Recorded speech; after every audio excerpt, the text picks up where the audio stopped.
State of Ohio versus David Graves on two case numbers, the first being 24 CR 35 for a probation violation final hearing, the second being 25 CR 1342.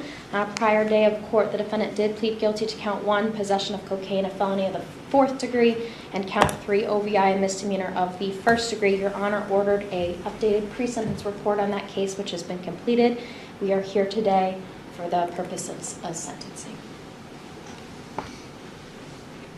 He doesn't plead to the PV, right?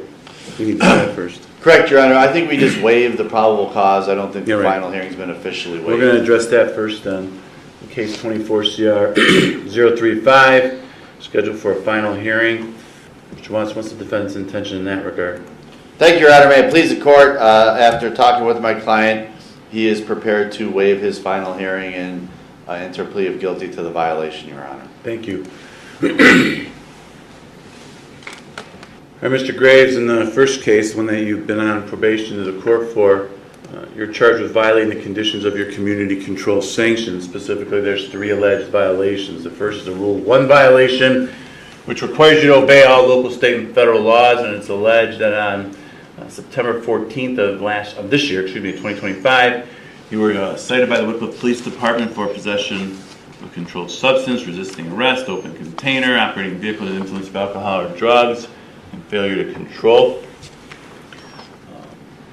That's the other case that we have before us. You're ultimately pled guilty to the possession of cocaine charge in an OVI. It's also alleged you violated Rule 8, which prohibits you from using, possessing, or having under your control any controlled substance not prescribed to you by a licensed physician. It's alleged that on that day, that other incident, September 14th, you were in possession of controlled substances, and you ultimately pled guilty to the charges for that. There's also a supplement or an addendum that was filed alleging another Rule 8 violation, again, which prohibits you from using any controlled substance, and it's alleged that a urine sample you submitted on September 16th after you were arrested tested positive for cocaine and marijuana. Now, you have the right to have a final hearing regarding these allegations, and that's a hearing where the state would be required to prove the merits of what they're alleging. Now, you could have this hearing, but you can also waive the hearing and plead guilty to the violation. Your lawyer has indicated he believes that's what you want to do, waive the final hearing and plead guilty. Is that correct? Good morning. Yes, Your Honor. Well, before I can accept your waiver of the hearing and your plea of guilty, I need to make sure you understand the potential consequences you face if you are found, in fact, to have violated the conditions of your community control sanctions. If, in fact, that did occur, the court could extend your probation up to 5 years. I could impose more restrictive sanctions against you, or I could terminate your probation and send you to prison. If I did that, it could be 6 to 12 months in prison, and that could also be ordered to be served consecutive to any potential prison sentence that may get imposed for the new case, the other case that we are here for on sentencing. You understand the potential penalties you face if you're found to have violated your community control sanctions? Yes, Your Honor. Well, having been so advised, what do you want to do at this time? Do you want to have the final hearing, or do you want to waive that hearing and plead guilty to the violations? Plead guilty, Your Honor. Very well, then, as to the allegation that you violated Rule 1 by having been convicted of a new criminal offenses, what is your plea to that? Guilty, Your Honor. As the Rule 8 violation for being in possession of controlled substance, what is your plea to that? Guilty, Your Honor. And as to the Rule 8 violation set forth in the addendum for testing positive for marijuana and cocaine, what is your plea to that? Guilty, Your Honor. All right, the court will accept your plea as of guilty, find that you did violate your community control sanctions in case 24 CR 035. We will now proceed to sentencing on that case, as well as the sentencing in 25 CR 1342. We'll do both together. Any reason not to do that, Mr. Watson, or any reason not to proceed to sentencing in either of these cases? No, Your Honor. Then is there anything you'd like to say on behalf of your client in regards to both of these cases? Make your comments and obviously go for both cases. Thank you, Your Honor. May it please the court. I'm going to be brief. I know we had discussions in chambers. Mr. Graves, I believe, is a good person who's got a very serious problem. I know he's denied this problem to not only this court, to probation in the past.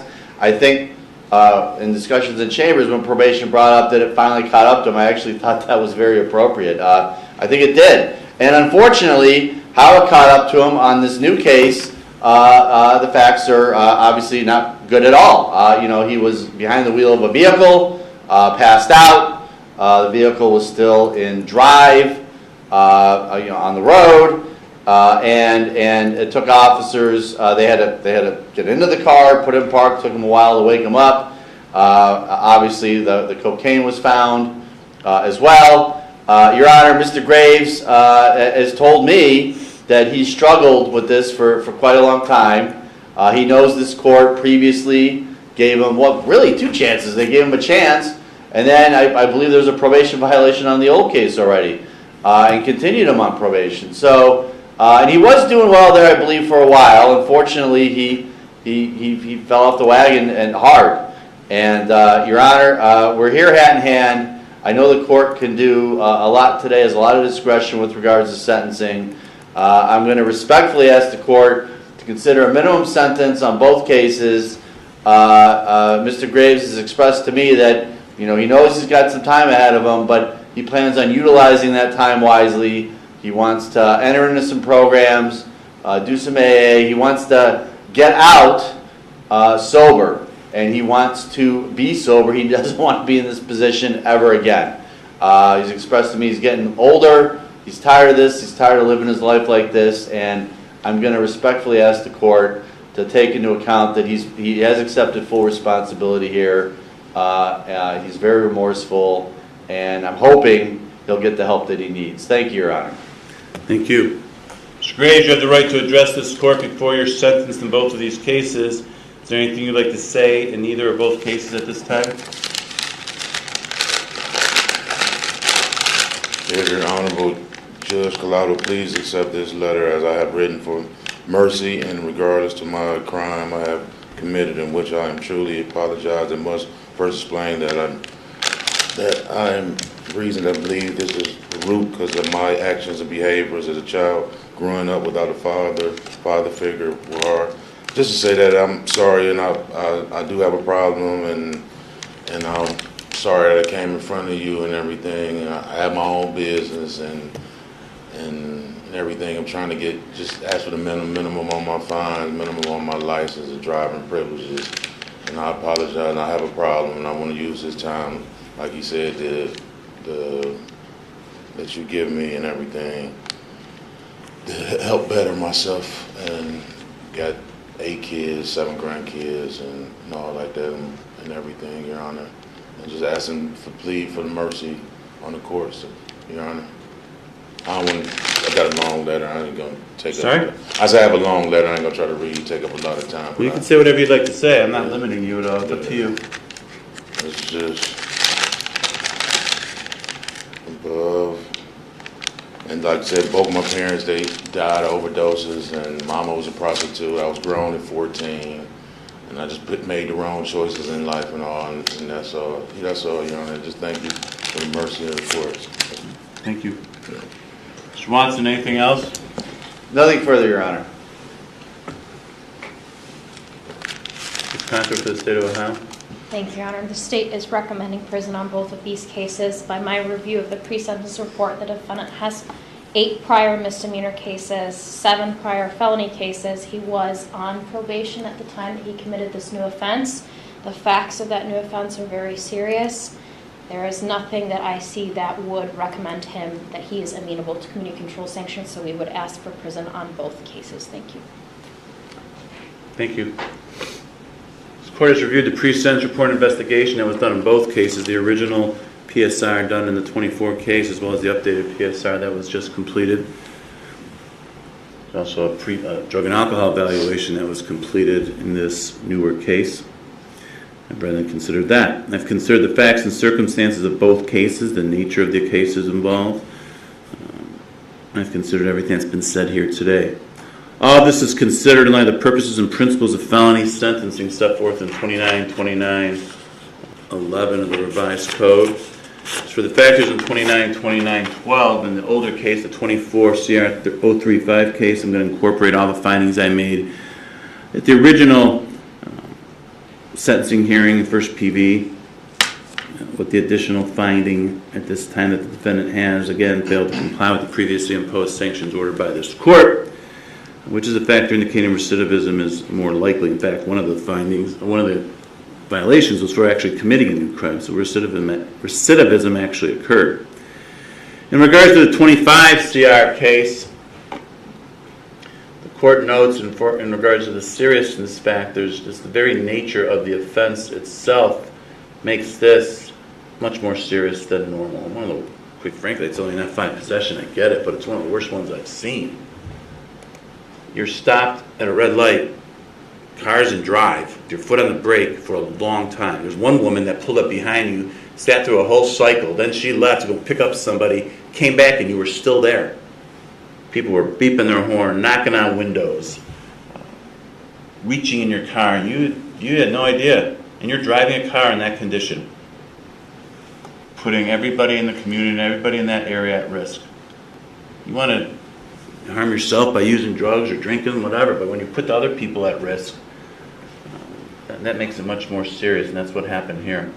And the officer in this case opened the door, put the vehicle in park, removed the key, you didn't wake up. Yelled at you, began tapping you on the shoulder, shining his flashlight in your face, you didn't wake up. Shaking you back and forth, yelling at you, you didn't wake up. And you're driving a car in this condition with people, other citizens around. Nothing makes it less serious.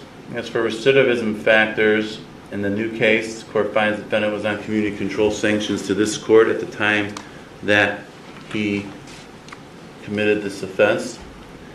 He has failed to comply with previously imposed sanctions ordered by the courts, including this court. In fact, he was on probation in this court.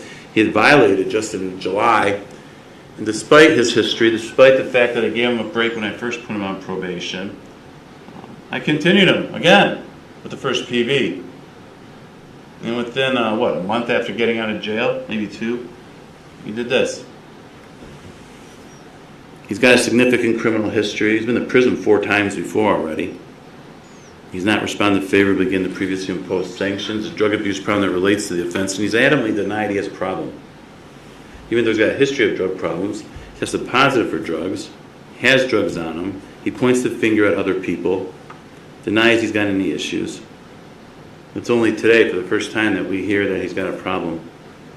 No factors make recidivism less likely. Under 2913B1, again, the defendant's previously served prison term. He was on probation at the time he committed the offense. Prison is consistent with the purposes and principles of sentencing. The defendant's not amenable to failed community control sanctions. For the life of me, I can't understand why you believe you're entitled to minimum sentence and mercy. You've been to prison 4 times. You're on probation when you did this. Why do you deserve mercy? Why do you deserve a minimum sentence? You don't. You're 49 years old, and you've been doing this your whole life. Wherefore, is the sentence of this court in case 24 CR 035. Defendant serve a term in prison of 9 months. He's given credit for 181 days he's already served. Case 25 CR 1342 is the sentence of the court. Defendant serve a term in prison on count 1 of 15 months. That'll be served consecutive to the prison term imposed in 24 CR 035. Since it's consecutive, there's no credit on that case because he's getting all the credit. On the first case, 181 days includes credit for both cases. Count 3 is a sentence of 180 days. It's concurrent to the sentence in count 1. Impose the minimum fine of $565 on count 3 in the new case. Both cases, I'm going to suspend the defendant's driver's license for 3 years. That's a concurrent suspension, though. 3 years in each case, but concurrent. The court's going to order the defendant to pay all costs incurred in both cases.